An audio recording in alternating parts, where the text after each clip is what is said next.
যেসব মেয়েরা সন্তান রেখে একাধিক বিয়ে করে আর তার মা-বাবারা প্রশ্রয় দেয় সেই সব মেয়েদেরকে নিয়ে আজকে আমি কিছু কথা বলবো। কিছু, কিছু মেয়ে আছে ২ বছর ৩ বছর সংসার করে তারপরে কিন্তু আরেকটা ছেলের হাত ধরে চলে যায় সেখানে কিন্তু বাচ্চা জন্ম দেয়। কারণ তুমি চলে যেহেতু যাবা তারপরে তুমি বাচ্চা কেন জন্ম দিলা? ওই বাচ্চার কি দোষ ছিল? সে কি দোষ করেছে? সে মাহারা হয়েছে আর বাবা হারা হয়েছে।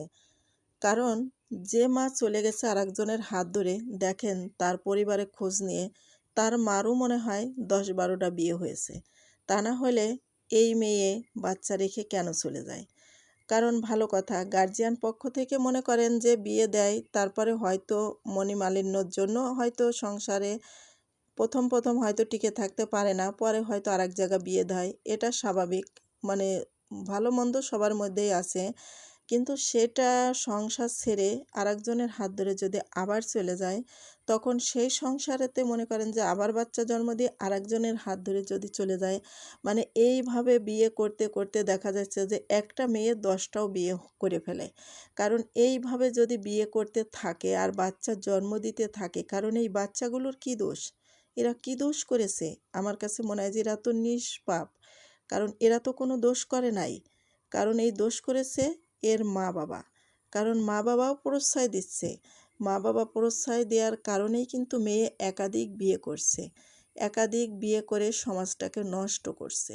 আমাদের এই সমাজে অনেক মেয়েরা আছে একাধিক বিয়ে করে। মা-বাবার প্রশ্রয়, ভাইদের প্রশ্রয়ে তারা একের পর একটা বিয়ে করার তালেই থাকে। যদি মা-বাবা ওইখানে শাসন করত যে তোমার এইখানে ভালো লাগছে না, ভালো কথা, তোমার আরেক জায়গায় বিয়ে দিচ্ছি, তোমার সেখানে ভালো লাগছে না, তারপরে আরেক জায়গায় বিয়ে দিচ্ছি, তারপরেও তোমার সেখানে ভালো লাগছে না, তুমি একের পর এক একজনের হাত ধরে চলে যাচ্ছ, তোমার মানে ইচ্ছা অধীনে তুমি চলে যাচ্ছ, বাচ্চা জন্ম দিচ্ছ, তারপরে সেই বাচ্চাদেরকে রেখে তুমি চলে যাচ্ছ। এভাবে তো হয় না, জীবন তো এইভাবে কাটে না। যদি কোনো ধার্মিক মা-বাবা হতো তাহলে কিন্তু এইভাবে একের পর এক মানে আরেকজনের হাত ধরে চলে যেত, এগুলো নিষেধ করত। কিন্তু সেই সব মা-বাবা দেখছি মানে তার মেয়েকে প্রশ্রয় দিয়ে মানে মাথার আগায় তুলে নিয়ে নাচতেছে ধিনতাক ধিনতাক করে যে আমার এই জামাইটা ভালো। যখন সেই জামাইটার কয়দিন খাওয়াচ্ছে পরাচ্ছে আনন্দ ফুর্তি করছে সেটা ছেড়ে যখন আরেকটা জামাই ধরছে তখন বলছে আরে ও ভালো ছিল না, ও আমার মেয়েকে মারধর করতো, এই কথা বলে সেজন্য আরেকটা জামাই ধরছে, বলছে এই জামাই ভালো, এই জামাই আমার মেয়েকে খুব ভালোবাসে, অনেক টাকাওয়ালা জামাই ধরেছে এইবার। তা ভালো কথা, 6 মাসও টেকে না, 6 মাস পরে দেখা যাচ্ছে যে ওই মেয়ে আরেকটা ছেলের হাত ধরে চলে গেছে।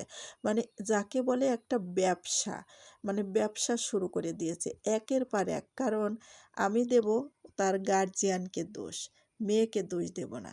কারণ গার্জিয়ান যদি শক্ত হতো তাহলে তার মেয়ে কখনো এই সন্তানগুলোর জন্ম দিয়ে একাধিক বিয়ে কখনোই করতো না।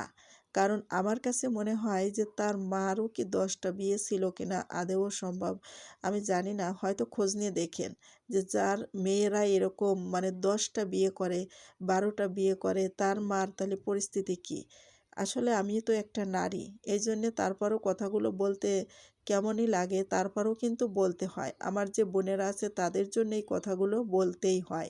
যে বাচ্চাগুলো রেখে চলে গেছে তারা তো মা ছাড়া, মা ছাড়াই মানুষ হচ্ছে, ওই বাচ্চা কি কখনো ওই মায়ের পরিচয় দেবে?